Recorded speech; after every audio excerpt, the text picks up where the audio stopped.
बेटे, एक गिलास पानी पिला दे।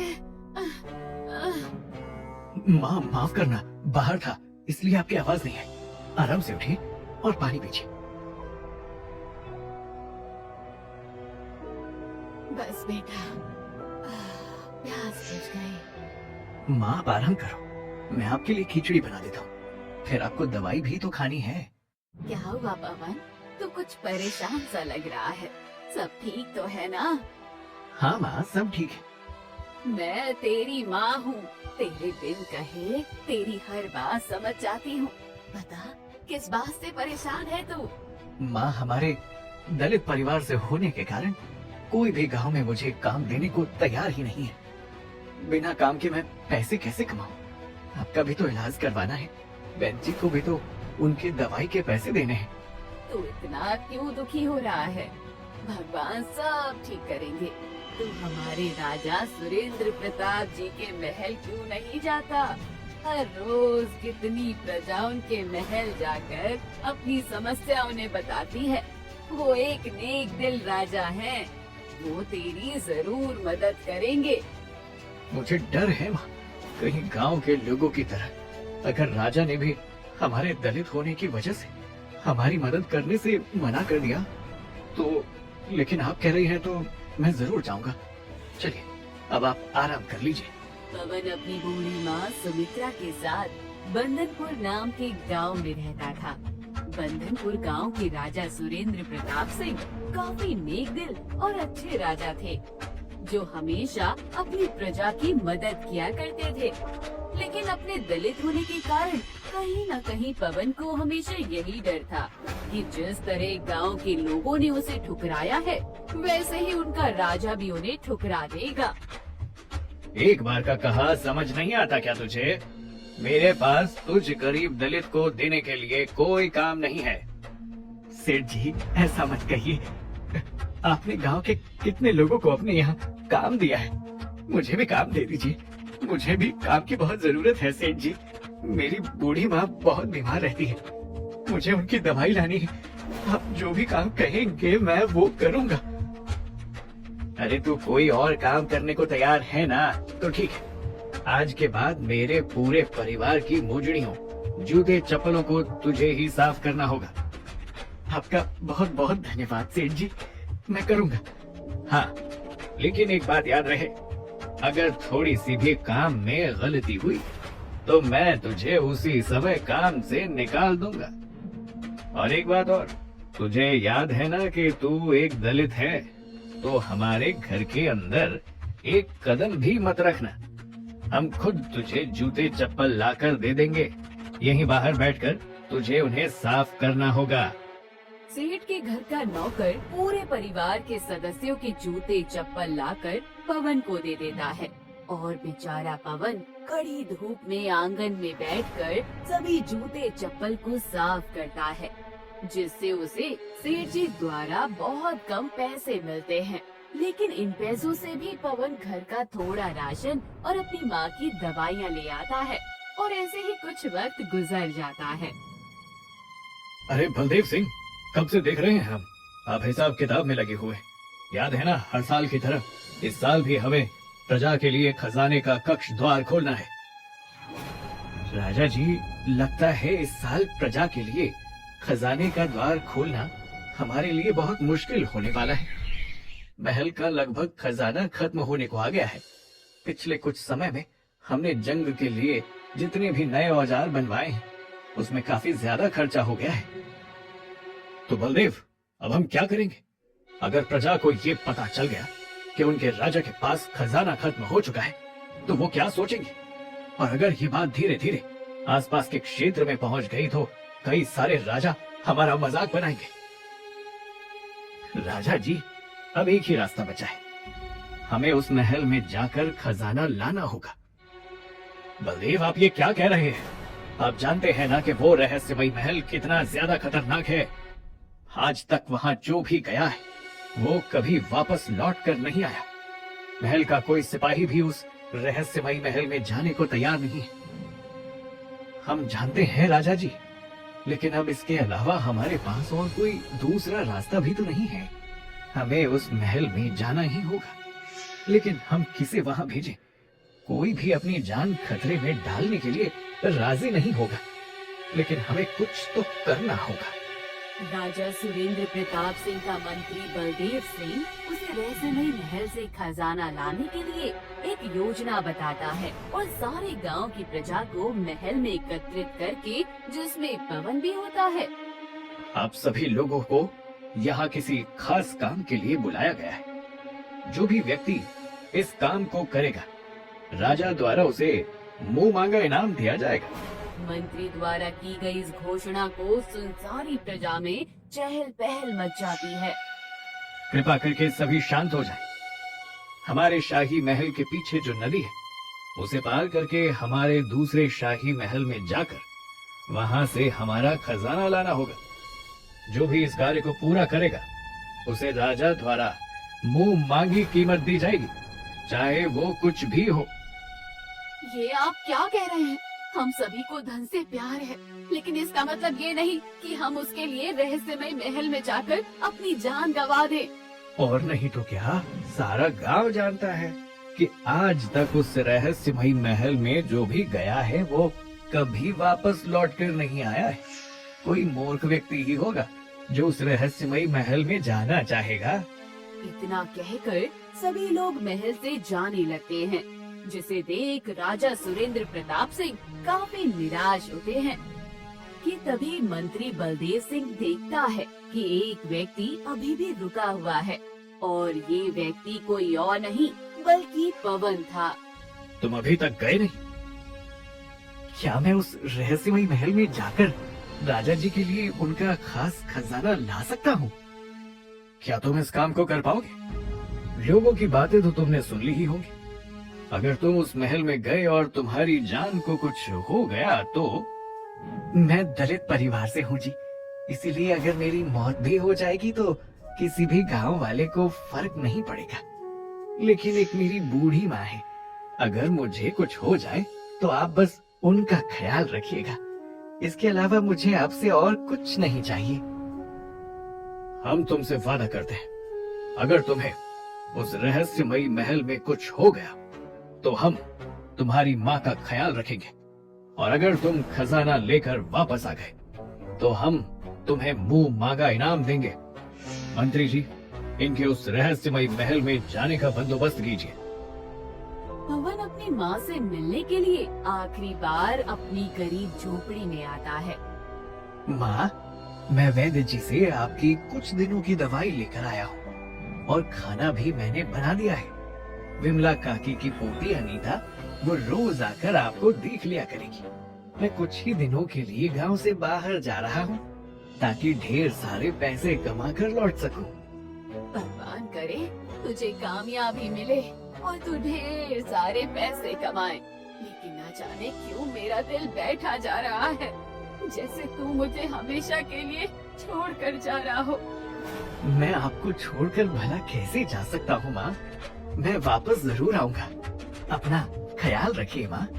पवन बहुत मुश्किल से अपने आंसुओं को रोक पाता है और अपनी माँ के चरण को स्पर्श कर सीधा उस नदी के किनारे पहुँच जाता है, जहाँ पर राजा और मंत्री कुछ सिपाहियों के साथ पवन का इंतजार कर रहे थे। पवन, इस नाव के सहारे तुम नदी के दूसरे किनारे तक जाओगे। अपना ख्याल रखना। हम देवी माँ से प्रार्थना करेंगे कि तुम्हें कुछ ना हो।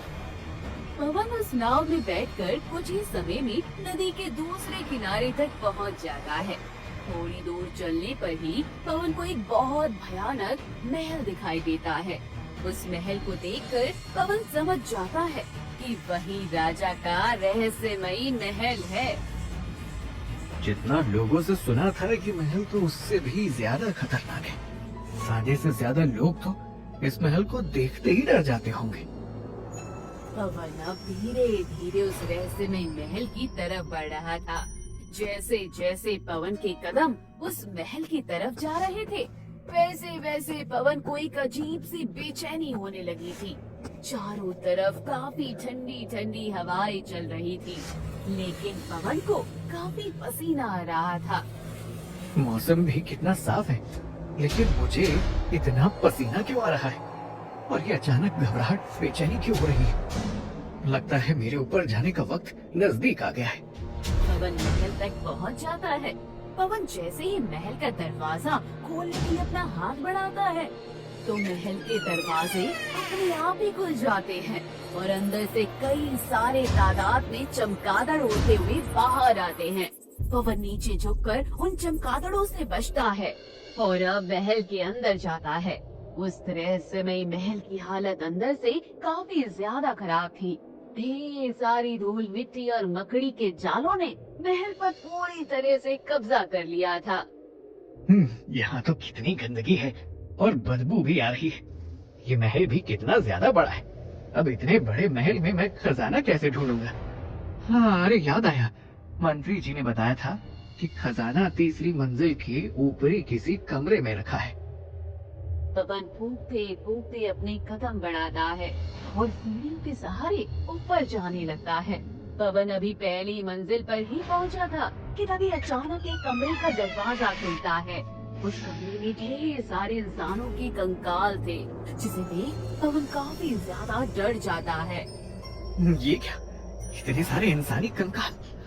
लगता है ये वही इंसानों के कंकाल हैं जो यहाँ पर आए थे। मुझे तो लगता है यहाँ कोई चुड़ैल डायन है, तभी तो इसे रहस्यमयी महल कहते हैं। कितना खतरनाक है ये सब। जो भी यहाँ आता है वो कभी वापस जिंदा बचकर नहीं जाता। ये कहाँ फंस गया मैं, लेकिन अब आया हूँ तो काम तो करना ही पड़ेगा।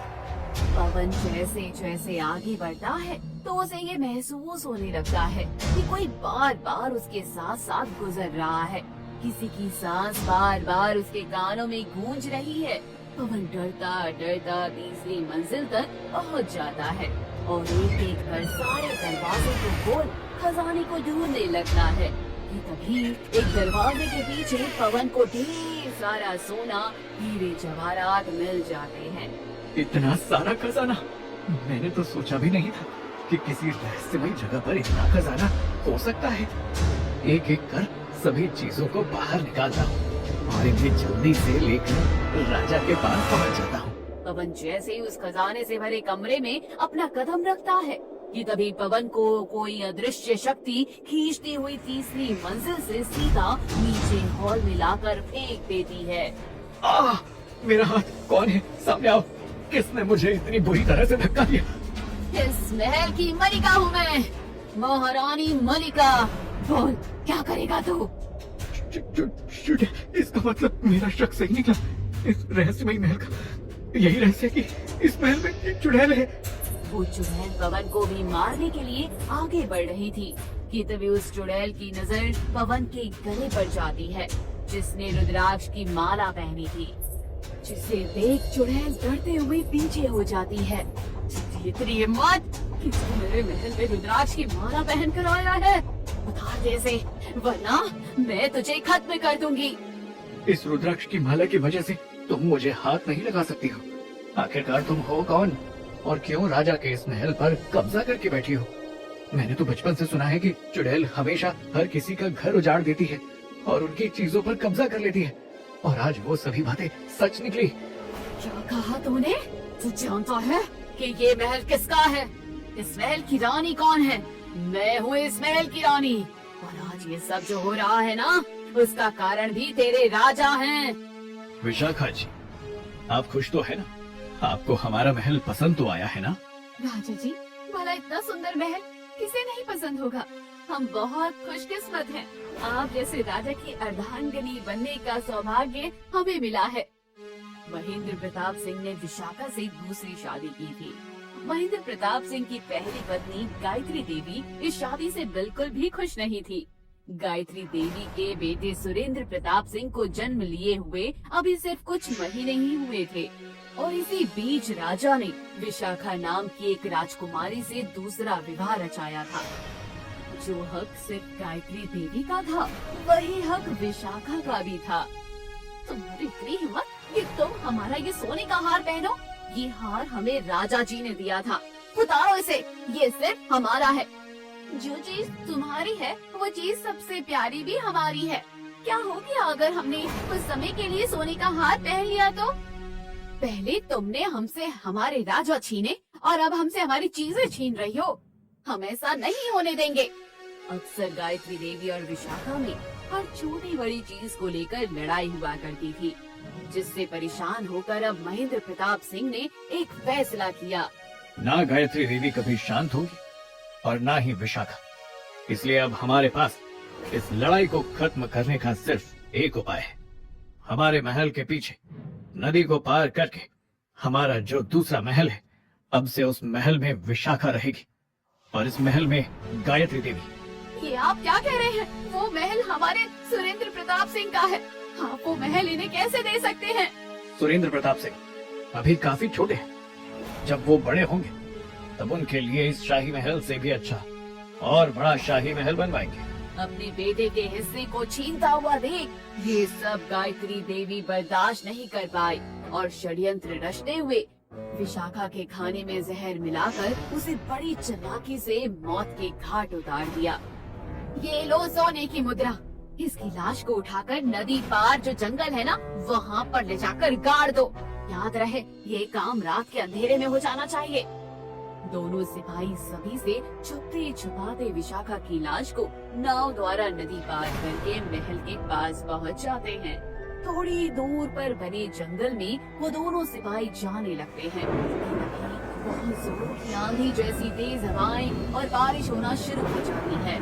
अरे ये अचानक इतनी तेज हवाएं कैसे चल रही है और ये बेमौसम बारिश, मुझे तो कुछ ठीक नहीं लग रहा। एक काम करते हैं, इसकी लाश को महल के बाहर छोड़ देते हैं।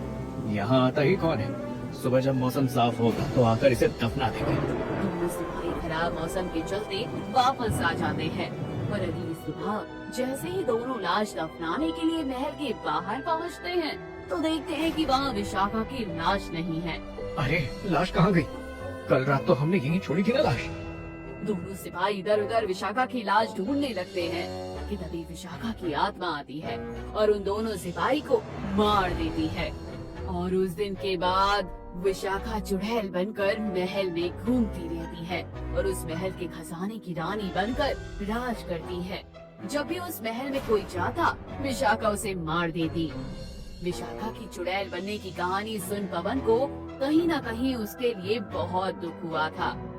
तुम्हारे साथ जो हुआ वो बहुत गलत हुआ, लेकिन इसका मतलब ये नहीं कि तुम किसी एक की सजा मासूम लोगों को मार कर दो। कई साल पहले गायत्री देवी जी की मौत हो चुकी है, अब तुम्हें भी मुक्त हो जाना चाहिए। मेरी अकाल मृत्यु हुई थी और मैं इतनी जल्दी मुक्त नहीं होंगी। अभी तो मुझे कई लोगों को मारना है। इतना कहकर वो चुड़ैल पवन की तरफ उसे मारने के लिए बढ़ती है कि तभी रुद्राक्ष की माला की वजह से वो चुड़ैल उस पवन को छेड़ भी नहीं पाती, जिससे पवन समझ चुका था कि जब तक उसके गले में रुद्राक्ष की माला है तब तक उसे कुछ नहीं होगा। कुछ समय के लिए वो चुड़ैल गायब हो जाती है। अब मैं क्या करूं? कैसे इस चुड़ैल का खात्मा करूं? कुछ समझ नहीं आ रहा। हे शिव जी, अब तुम ही कोई रास्ता दिखाओ। पवन इतना बोल ही रहा था कि तभी उसे याद आता है कि रात जब सिपाही विशाखा की लाश को दफनाने के लिए महल आए थे तो वो खराब मौसम की वजह से वहीं विशाखा की लाश को छोड़कर चले गए थे और आज तक विशाखा की लाश का अंतिम संस्कार नहीं हुआ है। इसका मतलब इस चुड़ैल की आत्मा उसके शरीर से जुड़ी है और जब तक इसके शरीर को नहीं जलाया जाएगा तब तक ये यूं ही इस महल में रहेगी। लेकिन इसकी लाश कहाँ होगी? कोई ऐसी जगह जिसकी ये खुद रखवाली करती है, और इस महल में एक ऐसी ही जगह है, वो खजाने का कमरा। इसीलिए तो आज तक कोई भी उस कमरे तक नहीं पहुंच पाया है। पवन इधर उधर मुंडी फिराकर देखता है तो उसे वहीं जलती हुई मशाल दिखती है जिसको उसने महल में आते हुए जलाया था। पवन उस मशाल को लेकर सीधा तीसरी मंजिल तक पहुंच जाता है और उस खजाने के कमरे में कदम रख इधर उधर उस चुड़ैल की लाश को देखने लगता है कि तभी पवन को आधी सड़ी गली एक लाश मिलती है, जिसे देख पवन समझ जाता है कि ये लाश विशाखा की है। पवन उस लाश को जलाने के लिए जैसे ही उसके करीब जाता है तो अचानक वो चुड़ैल फिर से उड़ती हुई आती है और पवन को दूर धक्का देती है, जिससे पवन दूसरी तरफ जाकर गिरता है। तुझे क्या लगा था कि तू मेरी लाश को जलाकर मुझे इस लोक से मुक्त कर देगा? ऐसा नहीं होगा। पवन समझ चुका था कि जितना उसने उसकी लाश को जलाने के बारे में आसान सोचा था, उतना ये सब आसान नहीं था। पवन जानबूझकर अपने गले से रुद्राक्ष की माला निकालता है और उसके पैर हाथ बांधकर चुड़ैल का गला पकड़ लेता है, जिससे वो चुड़ैल तड़पने लगती है। वहीं दूसरी तरफ पवन उस मशाल को पैर से सरकाकर विशाखा की लाश तक पहुंचा देता है और देखते ही देखते विशाखा की लाश जलने लगती है और सिर्फ कुछ ही पलों में विशाखा एक काले धुएं के साथ हमेशा हमेशा के लिए इस धरती लोक से मुक्त हो जाती है। पवन जल्दी से उस महल से निकलता है और सारी बात आकर राजा को बताता है।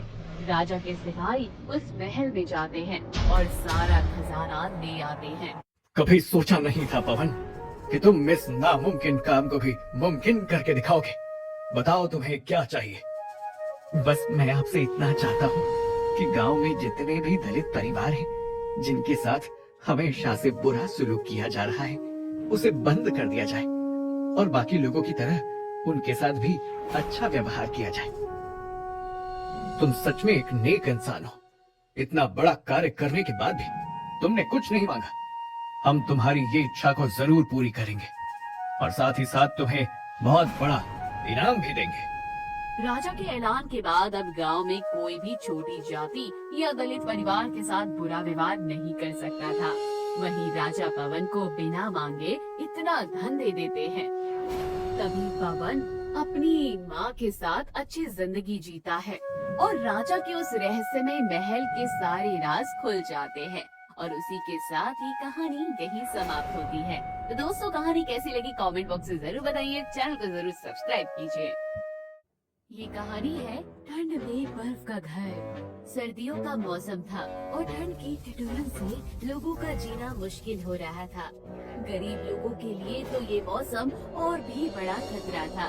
उनके पास ना तो गर्म कपड़े थे, ना ही गर्म घर। वो ठंड से बचने के लिए जूझ रहे थे। एक छोटे से गांव में रहने वाले सुरेश की कहानी भी कुछ ऐसी ही थी।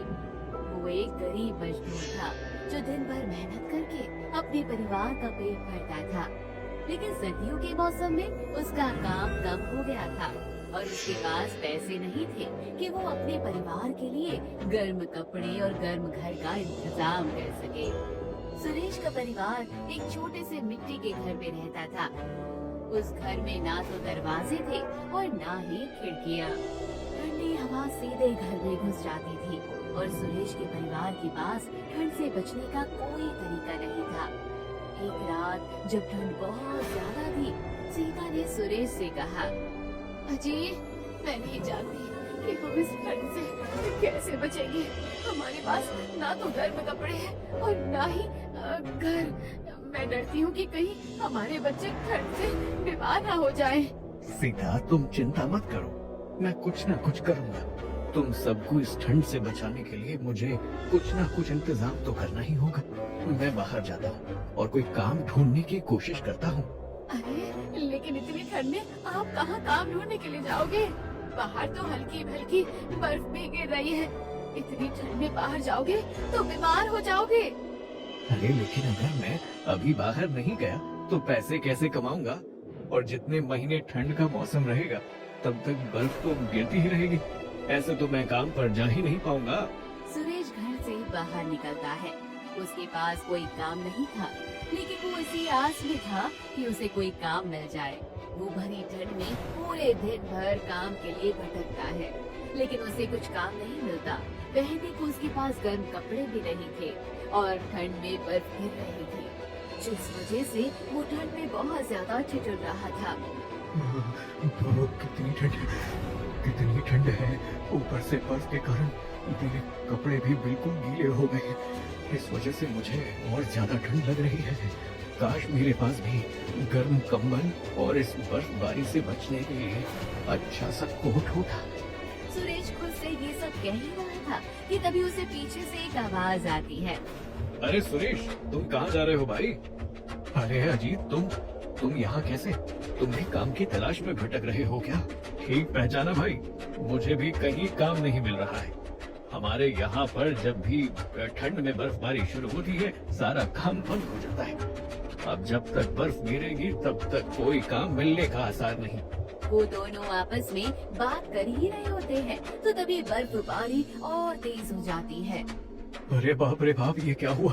बर्फबारी तो बहुत ज्यादा तेज हो गई। चलो भाई, जल्दी से घर चलते हैं। अजीत और सुरेश जल्दी से अपने अपने घर की तरफ भागते हैं। दोनों का घर आमने सामने ही था, लेकिन दोनों का घर मिट्टी से बना था और लगातार बर्फ पड़ने के कारण पूरे घर में सीलन पड़ गई थी और घर और ज्यादा ठंडा हो गया था। पहले इतनी ठंड है, ऊपर से बर्फबारी के कारण हमारा पूरा मिट्टी का घर सीलन भी हो चुका है। ऐसे तो हम सब बीमार हो जाएंगे। माँ, मुझे बहुत ठंड लग रही है और प्यास भी लग रही है। पीने के लिए गर्म पानी है क्या? घर में पानी तो छोड़ो, घर में तो अपनी ही नहीं है। पानी की टंकी में बर्फ जम गई है, जिस वजह से नल से पानी ही नहीं आ रहा। हे भगवान, अब ये और नई मुसीबत आ गई। अब पीने के लिए पानी कहाँ से आएगा? माँ, बाहर इतनी सारी बर्फ गिरी हुई है, तो मैं बाहर जाके थोड़ी सी बर्फ इकट्ठी करके ले आती हूँ। फिर तुम चूल्हे पर उसे गर्म कर देना। स्वीटी और जीतू बाहर जाकर पतीले में बर्फ भर के ले आते हैं और सीता चूल्हे पर बर्फ से भरा पतीला रख देती है और उसी से वो सारा काम करते हैं। माँ, क्या मैं और भैया जाकर बाहर खेल सकते हैं? क्या दिमाग खराब हो गया है क्या तुम दोनों का? बाहर इतनी ज्यादा बर्फ पड़ रही है और तुम लोगों को बाहर जाकर खेलना है? तो हम लोग क्या करें माँ? एक तो ना तो हमारे घर में दरवाजा है और ना ही खिड़की है, ऊपर से पूरा घर मिट्टी का है। घर में भी हमें इतनी ज्यादा ठंड लग रही है, तो इससे अच्छा तो बाहर जाकर खेल ही लेते हैं। कम से कम थोड़ा अच्छा तो लगेगा। बेटा, लेकिन बाहर बर्फबारी हो रही है और तुम लोगों के पास बर्फ से बचने के लिए कपड़े भी नहीं हैं। तुम दोनों बीमार हो जाओगे। हमें कुछ नहीं होगा माँ, तुम हमें थैलियाँ दे दो, हम सिर पर थैली को रख लेंगे तो बर्फ हमारे सिर पर नहीं गिरेगी। स्वीटी और जीतू अपने शरीर पर बड़ी सी पन्नी पहन लेते हैं और सर पर भी एक थैली और ले लेते हैं और दोनों भाई बहन बाहर खेलने के लिए चले जाते हैं।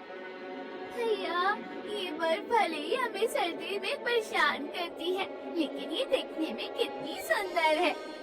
बाहर जहाँ पर बर्फ पड़ती है वहाँ पर तो बहुत सारे लोग घूमने जाते हैं, लेकिन हमारे यहाँ पर कोई घूमने नहीं आता। हाँ स्वीटी, क्योंकि हमारा इलाका ज्यादा लोकप्रिय नहीं है। लोग वहीं पर जाना पसंद करते हैं जहाँ पर टूरिस्ट पहले से ही आते जाते हैं। हमारे यहाँ पर गांव का माहौल है और ना ही ज्यादा सुविधाएं हैं, तो इसलिए यहाँ पर कोई आता ही नहीं है। काश यहाँ पर भी दूर दूर से लोग आते जाते, तो फिर हम उन लोगों के लिए गरमा गरम खाना बनाते और वो हमसे खाना खरीदते, तो हम उनसे ढेर सारे पैसे कमाते। वैसे आइडिया तो अच्छा है तेरा, लेकिन यहाँ पर कोई नहीं आने वाला।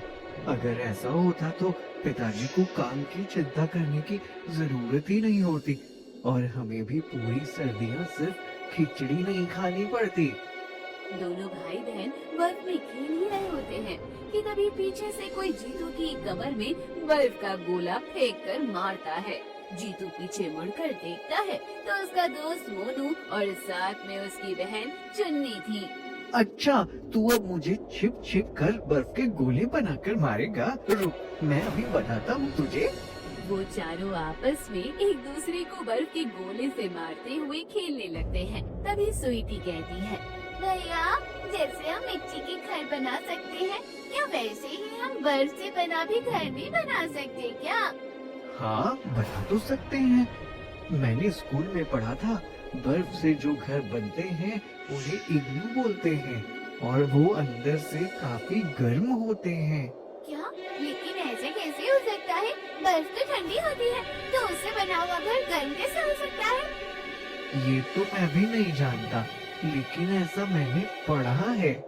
चलो ना भैया, हम सब मिलकर बर्फ का घर बनाते हैं, बहुत मजा आएगा। वो सभी मिलकर बर्फ का एक छोटा सा घर बनाकर तैयार करते हैं। तभी ठंड से ठिठुरता हुआ एक कुत्ता वहाँ पर आ जाता है। अरे, ये तो कालू है, ये तो ठंड से बहुत ज्यादा ठिठुर रहा है। अरे, इसके पास तो कोई घर भी नहीं है, तो क्यों ना हमने जो बर्फ का घर बनाया है उसमें हम कालू को सुला दे।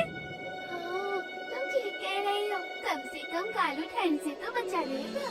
आओ कालू, आओ, तुम इस बर्फ के घर के अंदर चले जाओ, तुम्हें इसमें ठंड नहीं लगेगी।